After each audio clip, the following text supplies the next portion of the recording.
Bangladesh football ইতিহাসের অন্যতম গুরুত্বপূর্ণ একটা অধ্যায় শেষ হয়ে গেছে গত সপ্তাহে। জাতীয় দলের সাবেক অধিনায়ক এবং তার প্রজন্মের সেরা ফুটবলার মামুনুল ইসলাম বিদায় বলে দিয়েছেন ফুটবলকে। তার অবসর পরবর্তী জীবন নিয়ে কথা বলতে আজকে স্টুডিওতে হাজির হয়েছেন মামুনুল ইসলাম। মামুনুল, আপনাকে স্বাগত।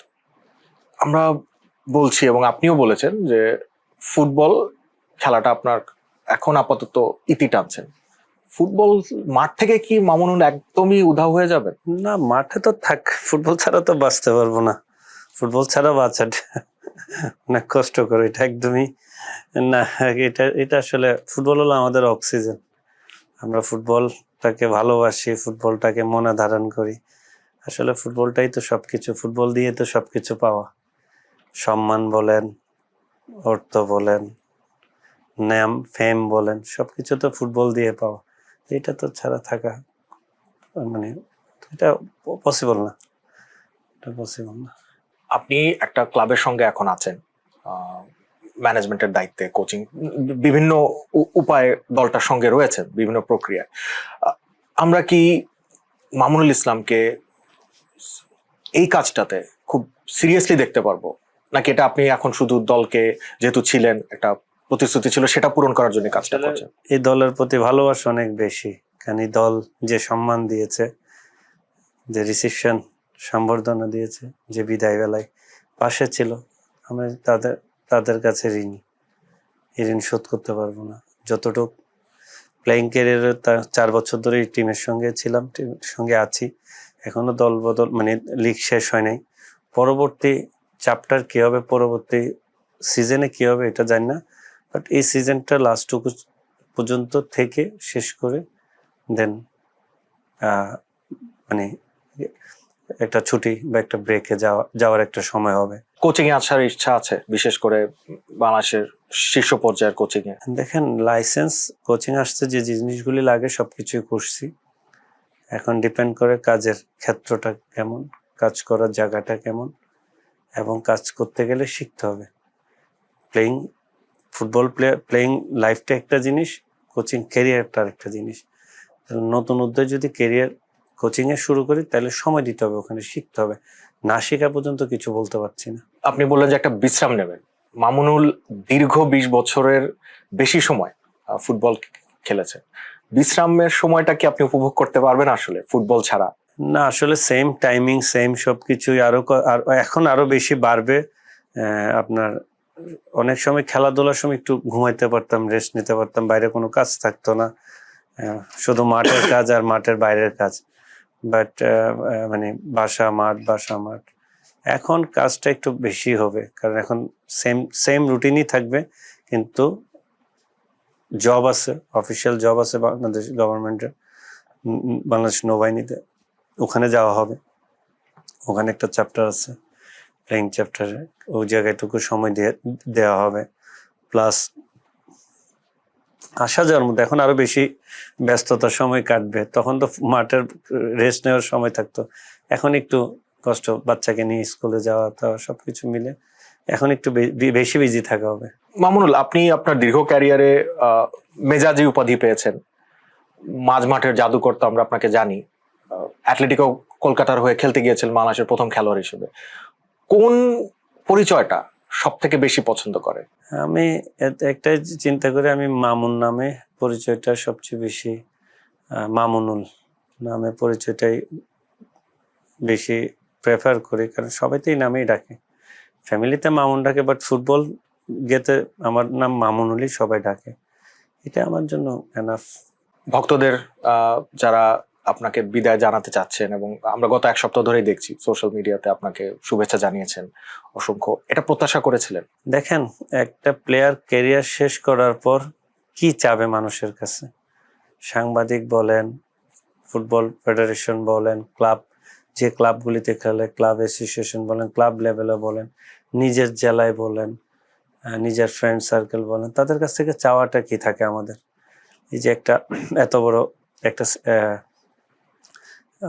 লং জার্নির পর ওই যে সম্মানটুকু, ওই সম্মানটুকু আমি মনে করি পেয়েছি। এই সম্মানটুকু আমাকে দিয়েছে সবাই মিলে।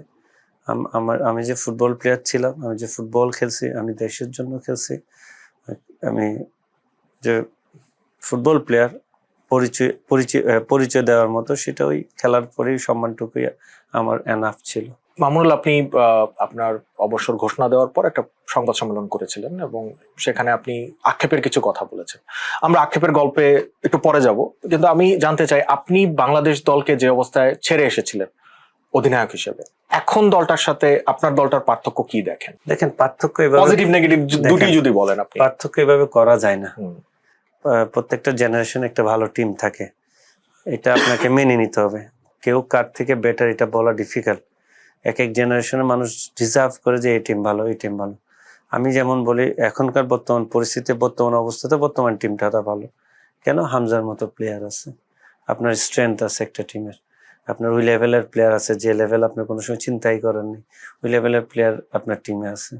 তাহলে এটা এখনকার সময় আমি বলবো যে এই টিম ইজ বেস্ট টিম, এটা ডিজার্ভ করে, এটা এটা বলা উচিত। বাংলাদেশের এখনকার দলের অন্যতম সদস্য শামিদ সাম্প্রতিক একটা সাক্ষাৎকারে বলেছেন যে সোম কিংবা কিউবা মিচেল কিংবা হামজাদের মতো বড় তারকারা বাইরে থেকে আসছেন, কিন্তু বাংলাদেশের ফুটবলের উন্নতিটা হতে হবে তৃণমূল পর্যায় থেকে। আপনি এগ্রি করেন কিনা? দেখেন, দুই ধরনের পার্ট। এক ধরনের হলো আপনার বেস্ট প্লেয়ার আপনার টিমে আসতেছে, সেকেন্ড হতো ওই বেস্ট প্লেয়ারের সঙ্গে আপনার দেশি প্লেয়ারের মানায় নেওয়াটা। ওই মানায় নেওয়া বলতে একটা আছে হলো মাঠের বাইরে, আবার একটা আছে মাঠের ট্রেনিং ইন্টেন্সিটিতে যাওয়া, ওই জায়গাটুকুতে যাওয়া, ট্রেনিং সেশনগুলি ওই মানের হওয়া।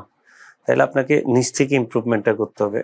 যারা আসতেছে এরা হলো আমাদের টিম স্ট্রেংথ, আর যারা আমাদের মধ্যে আছে তারা ওই স্ট্রেংথকে পুঁজি করে তারা এগিয়ে যাবে। আমি যদি মনে করি এটা চল মিউচুয়াল আন্ডারস্ট্যান্ডিং, এটা যদি থাকে, স্ট্রেংথ আসতেছে, ওই স্ট্রেংথকে আমরা সাপোর্ট দেওয়ার মতো অ্যাবিলিটি আমাদের থাকতে হবে, ওই স্ট্রেংথটাকে আমরা এগিয়ে নিয়ে যাব। এই ধরনের হলে আমি মনে করি যে মানুষের ফুটবলে কিছুটা চেঞ্জ আছে। আর তৃণমূল বলতে আপনি যদি গ্রাস লেভেলে যান, তাহলে আপনাকে ফার্স্টে ডোমেস্টিক লিগগুলি ঠিক করতে হবে। যেমন এবার বিপিএল এ আমরা বলি কোটা, বাট মানুষ ভুল বুঝে, মনে হয় যে আমরা বাইরের দেশে আমাদের প্লেয়ারদের এগেনস্টে। আমাদের প্লেয়ারদের আপনি চিন্তা করেন, সাফ কোটার 7 জন আমাদের এখানে খেলতে পারবে বা 7 জন খেলতে পারবে, তাহলে আমাদের 7টা প্লেয়ার মাইনাস হলো। তা আপনি তো তৃণমূল পর্যায়ে থেকে প্লেয়ার উঠতেই দিলেন না। একটা 17, 16, 17, 18 বছর কোয়ালিটি প্লেয়ার এসে যে ম্যাচ খেলবে, ক্লাব তো এই সুযোগটাই তাদের দিল না। তাই মনে করি এই জিনিসগুলি, সিদ্ধান্তগুলি, এমন কিছু সিদ্ধান্ত নেওয়া উচিত যেটা আমাদের দেশি প্লেয়াররা উঠে এসে ওই যে হাই লেভেলের প্লেয়ার আসতেছে তাদের সঙ্গে অ্যাডজাস্টের ব্যাপার, তাদের সঙ্গে সাপোর্ট দেওয়ার ব্যাপার, তাদেরকে জানি সাপোর্ট দিতে পারে, ওই শক্তিশালী হতে হলে তাকে ডোমেস্টিকলি প্রপারলি খেলতে হবে। আমরা এখন প্রপারলি যদি হিসাব করেন, ব্রাদার্সের মতো টিমে একজন বাংলাদেশি প্লেয়ার খেলে, গোলকিপার বাদ দেন, আন্ডার-20 টিমের প্লেয়ার, এটা তো জুনিয়র প্লেয়ার, ওই দুইটা বাদ দেন, 3 জন বাদ দিলে ওদের 8 জন খেলে হলো বাইরের দেশের প্লেয়ার। আপনি দেশে কি আশা করবেন? এই জায়গা থেকে আপনি কি প্লেয়ারদের কাছ থেকে কি ব্যাকফুটটা কি আশা করবেন? তাহলে আমার তো 8টা প্লেয়ারই তো খেলতেছে না, অন্যরা এটা করে না। বাট একটা ক্লাবের কথা বলেন, এরকম প্রত্যেকটা ক্লাবে ফরডিসে 2 জন এশিয়ান কোটা আছে, 3 জন ফরেন কোটা আছে, 3 জন ফরেন কোটা আছে, 5 জন, 6 জন দেশি প্লেয়ার খেলতেছে, একজন আন্ডার-20, একজন গোলকিপার বাদ দিলে 5, 2, 7 জন, আর 4 জন প্লেয়ার পারফর্ম করে। 4 জনের থেকে 1 থেকে 2 জন, 3 জন ন্যাশনাল টিমে কল পাইছে। তাই তো প্রত্যেকটা ক্লাবে যদি এভাবে সুযোগ হয়, মুর্শিদার মতো প্লেয়ার ন্যাশনাল টিমে কল পাইছে, মিঠুর মতো, তো আপনার সজীবের মতো আমাদের ডিফেন্ডাররা পাইছে আমাদের সবচেয়ে বেশি, একটাকার একজন মুর্শিদ পাইছে। তাইলে আপনার যে সুযোগটা খেলার জন্য তো হয়েছে, না খেলতে পারলে তো হতো না। এই ধরনের প্ল্যানিং গুলি আমার মনে হয় বসে চিন্তা করে ক্লাবের সঙ্গে কথা বলে, যেটা ক্লাবের জন্য বেনিফিটাল, প্লাস ফুটবলের জন্য বেনিফিট হবে, দেশের ফুটবলের জন্য, দেশি প্লেয়ারদের জন্য। হ্যাঁ, এবং কেন আমাদের চিন্তা করতে হবে, আমাদের বাইরের দেশ থেকে যারা আসতেছে তারা অনেক হাই লেভেল, তাদের ওই লেভেলে জায়গা যেতে হলে আমাদেরকে আরো বেশি আমাদের ডোমেস্টিক লেভেলের স্ট্রং হইতে হবে আরো বেশি। আপনি ঘরোয়া ফুটবলের কথা বলছেন যে অনেক বেশি শক্তিশালী অবকাঠামো থাকতে হবে, ক্লাবগুলোর কি সেই সামর্থ্যটা আছে? আমি সবগুলো ক্লাবের কথা বলছি না, আমরা জানি যে 3-4টা ক্লাব। আপনার সামর্থ্য না থাকলেও কিন্তু তারা ফরেন প্লেয়ার আনতেছে। স্ট্যান্ডার্ড দেখেন, ব্রাদার্স রেলিগেশন সেভ দিচ্ছে 8টা ফরেন, বেশিরভাগ ব্রাদার্স এর কথাটাই বলতেছি। এটা নেগেটিভলি অনেকে বলবে, আমি নেগেটিভ বলছি, আমি নেগেটিভ না, বাট আমি তাদের সিস্টেমটা চেঞ্জ করার জন্য বলতেছি, যে সিস্টেমটা চেঞ্জ হোক। আমাদের ক্লাবগুলির অ্যাবিলিটি আপনার বুঝতে হবে। আমি ফরেন প্লেয়ার, আমার দেশি প্লেয়ারের যে টাকা দিচ্ছি তার থেকে ডাবল টাকা দিয়ে আমি ফরেন প্লেয়ার নিচ্ছি, তাহলে আপনি আমার দেশের ক্লাবগুলির অ্যাবিলিটি সম্পর্কে জানতে হবে না? এটাই তো বললাম যে আমাদের যারা ম্যানেজমেন্ট আছে, যারা ফাট করে ডিসিশন দেয়, তারা ক্লাবের সঙ্গে ক্লাবের সঙ্গে প্রত্যেকটা ক্লাবের সঙ্গে বসে কথা বলে একটা ডিসিশন নেয়। দেশি প্লেয়ারেরও একটা পক্ষ থাকুক, মানে তারা খেলার জন্য সুবিধা হোক, এবং আপনার ক্লাবগুলির ফাইন্যান্সিয়ালি যেন কোনো ক্ষতিগ্রস্ত নয় ওইভাবেও চিন্তা করে দেখো। 7-8টা ফরেন প্লেয়ার এই দেশে কেমনে পসিবল? ইন্ডিয়ায় তো করে না, বাংলাদেশে কেমনে সম্ভব? 8টা ফরেন প্লেয়ার আপনি খেলাচ্ছেন মাঠে, এই 8টা ফরেন প্লেয়ার ইনভেস্ট করতে পারবেন আপনি? ওই এবিলিটি ক্যাপাবিলিটি আপনার টিমের আছে। আরেকটা বিষয় নিয়ে বাফুফে সভাপতি বেশ কয়েকবারই কথা বলেছেন, এবং তার যে ম্যানেজমেন্ট টিমটা আছে, যে ডিসেন্ট্রালাইজ করা, বিকেন্দ্রীকরণ করা ফুটবলের।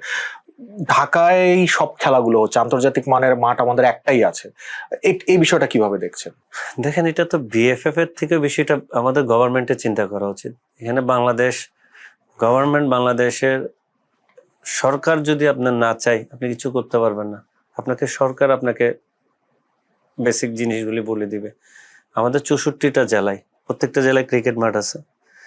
আপনি যদি 5টা বা 10টা মাঠ ফুটবলের জন্য নেন, এটা ফুটবলেরই থাকবে, এখানে কোনো ক্রিকেট হবে না। বা এখানে 10টা মাঠ football culture, football only football game হবে। আপনি এটা কে করে দিবে? ন্যাশনাল ক্রীড়া পরিষদ কার আন্ডারে? ক্রীড়া মন্ত্রণালয়ের আন্ডারে। এগুলো সোজা সিস্টেম। আপনাকে জাস্ট এগুলোরে কি বলে ঠিক করা, রেডি করলে আপনি ওইভাবে যদি মানে রেডি করেন, তাহলে আপনার কাছে আর স্টেডিয়ামের অভাব হয় না। ন্যাশনাল স্টেডিয়াম তো আপনার না, ফুটবলের না।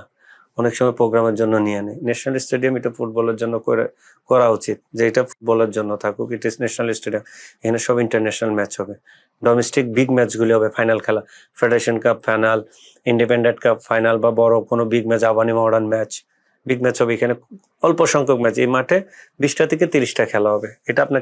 এটা ওয়ার্ল্ডের সব দেশে হয়। তাদের একটা মেইন স্টেডিয়াম থাকে, স্টেডিয়ামে এই ধরনের খেলা হয়। আপনি আসেন এখন ঢাকার বাইরে, আমাদের ঢাকার মধ্যে বসুন্ধরা এরিনা আছে, এখানে আপনি কিছু ম্যাচ ইন্টারন্যাশনালি জুনিয়র ম্যাচগুলি অ্যারেঞ্জমেন্ট করতে পারেন। দেন আসেন আমাদের ঢাকা শহরের আশেপাশে কোন জায়গায় আছে, মানিকগঞ্জ, ময়মনসিংহ, নরসিংদী, এইসব স্টেডিয়ামগুলি খুব কাছাকাছি আছে ঢাকা শহর থেকে, যেহেতু 1.5 hour মধ্যে। তাহলে এগুলা আপনাকে রেডি করেন। রেডি করলেই তো আপনার জন্য ইজি হয়। সরকার ফেডারেশনকে হেল্প করবে, ফেডারেশনের যে এফসি ফিফা থেকে পাই ওই তারা চেষ্টা করবে ওখান থেকে একটা আনতে। তো দুজন যদি দুজনকে সাপোর্ট করে, খুব ইজি না কাজ করা। এখনকার যিনি ক্রীড়া প্রতিমন্ত্রী রয়েছেন, আপনার সাবেক সতীর্থ এবং বাংলাদেশের সাবেক অধিনায়ক আমিনুল, তার কাছ থেকে প্রত্যাশাটা কি? তিনি কি সঠিক দিকে এগোচ্ছেন কি বলে মনে হয়? আসলে এগুলো তো মাত্র স্টার্টিং। আর এগুলো আমরা উনি যেটা ভালো জানে, উনি যেটা ভালো বুঝে, উনি যেটা ভালো জানবে, এটা তো অনেকে জানবে না।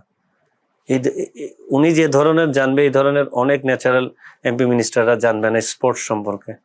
কারণ উনি ওই একদম নিচ থেকে আসা, উনি নিচ থেকে এসে মডার্নে খেললো, ডোমেস্টিক লিগ সম্পর্কে, ক্লাবগুলির সম্পর্কে ওনার ধারণা আছে। অনেকগুলি ক্লাবে খেলছে, 1-2টা না, আবানি, মডার্ন, শেখ জামাল, মুক্তিযোদ্ধা, তারপর হচ্ছিল আপনার বিজেএমসি, অনেক টিমে খেলছে। প্রত্যেকটা টিমের অবস্থান কি, ক্লাবগুলোর অবস্থান কি উনি ভালো জানে। তাহলে ওনাকে আর বোঝানোর কিছু নাই। দেশের ফুটবলের কি অবস্থা উনি ভালো জানে, তাহলে ওনাকে তো বোঝানোর কিছু নেই। এখন ওনার উপর সবকিছু নির্ভর করে, উনি কি ডিসিশন মেকিং করে, ওনার কতটুকু অ্যাবিলিটি আছে, যে উনি কিভাবে সাজাবে। ওনার পক্ষে সবই সম্ভব। আর উনি লিডার, আমাদের ক্যাপ্টেনও ছিল। উনি যেটা ভালো জানবে ওটা কেউ জানে না। ডিসিশন ফর ওনার, উনি কিভাবে সুন্দর বাগানটাকে সাজিয়ে নিবে। মামুনুল, সবশেষে যেটা আপনার কাছে জানতে চাইবো, আগামী 10 বছর আমরা মামুনুলকে কোথায় দেখবো, এবং মামুনুল বাংলাদেশ ফুটবলকে কোথায় দেখতে চান? আমি চাই আমাদের ফার্স্ট অ্যাসাইনমেন্ট হচ্ছিল সাব ফুটবল চ্যাম্পিয়ন হওয়া। এটা সাব ফুটবল যদি চ্যাম্পিয়ন হয়, এশিয়া কাপ আমরা যদি কোয়ালিফাই করি, আমাদের জন্য ওয়ার্ল্ড কাপ বাছাই পড়বে, ভালো রেজাল্ট করা ইজি হবে। আমি চাই এই দুইটা আপনি সাব ফুটবল চ্যাম্পিয়ন হন, এশিয়া কাপ কোয়ালিফাই করেন, এশিয়া কাপ খেলেন, আপনার সবকিছু তখন আপনার সামনে সব উন্নতির জিনিসগুলি সব চোখে দেখতে পাবেন। আর ব্যক্তি মামুনুল কিংবা ফুটবল মামুনুলকে আমরা 10 বছরে কোথায় দেখতে পাবো? জাতীয় দলের কি দায়িত্বে দেখতে পারবো আমরা তাকে? না, এগুলো আমাদের দেশে বলা টাফ। আমাদের দেশ তো রাজনৈতিক ভাবে সব জায়গায় ইনভলভমেন্ট থাকে, পছন্দ অপছন্দ জায়গা থাকে। ওই বললেন কিছুক্ষণ আগে স্টার্টিং এ যে মেজাজি মামুন, আমার সঙ্গে তার, আমাদের মতো মানুষকে হ্যান্ডেল করতে গেলে আমি ওইভাবে, মানুষ যখন ধরেন কোনো কোচ নেই, ম্যানেজমেন্ট বা কাউকে নেই ম্যানেজার হিসেবে, তখন চিন্তা করে ম্যানেজমেন্টে আমি ওকে হ্যান্ডেল করতে পারবো নাকি, ওকে আমাদের কথা শুনবে নাকি। কথা বুঝতে পারছেন? এই ধরনের জায়গায় যেয়ে আমাকে তো মানুষ অপছন্দ করে, অনেক মানুষ ফেডারেশন, আমি তো বললাম 20-22 বছর ধরে যুদ্ধ করে আসতেছে, অনেক মানুষ এখনো আছে যে দেখলে অন্যদিকে মুখ ফিরে চলে যায়, সামনাসামনি হয় না। তাইলে এইসব জায়গায় কাজ করা আর এইসব জায়গায় কাউকে তেল দিয়ে ঢুকা বা কাউকে সঙ্গে ভালো ব্যবহার সবার সঙ্গে করি, কারো আমাকে অপছন্দ করে অনেকে। ওই জায়গাটুকুতে আমাদের দেশে এই স্পোর্টসে কাজ হলো, চলো পরে রাজনীতি, এক দল আসলে একটা করবে, আরেক দল আসলে একটা করবে, এইভাবে আপনার স্পোর্টসে ইনভলভমেন্ট থাকলে স্পোর্টস আপনার উঠানামার মধ্যে থাকবে, ভাঙাভাঙির মধ্যে। আপনি একটা বিল্ডিং তৈরি করতেন, ভাঙলেন, এক মালিক আসলো, পরবর্তী মালিক এসে সেটার আবার রেডি করলো, আরেক মালিক এসে আরেকটু ভাঙলো, হবে না।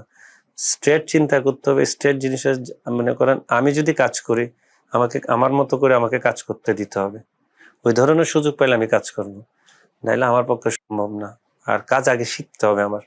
আমি যদি না শিখি, আমি যদি বলি ডাইরেক্ট আমি এখন কোচ হবো, হবে না। কাজ আমাকে আমার শিখতে হবে, আমার ওই কাজে স্ট্রাগল করতে হবে। প্লেয়িং ক্যারিয়ার যেরকম স্ট্রাগল করছি, আমি যে কোনো প্রফেশনে যদি যাই, ওই প্রফেশনটাকে আমাকে স্ট্রাগল করতে হবে, দেন আপনি ভাঙতে ভাঙতে তৈরি হবেন। এটার জন্য সময়ের ব্যাপার। মামুনুল, অসংখ্য ধন্যবাদ আপনাকে। আপনাদের ধন্যবাদ। এই ছিল আজকের অফ দ্য ফিল্ডে। দেখা হবে আগামী সপ্তাহে। ততক্ষণ ভালো থাকুন, সুস্থ থাকুন, চোখ রাখুন BD News 24.com-এ।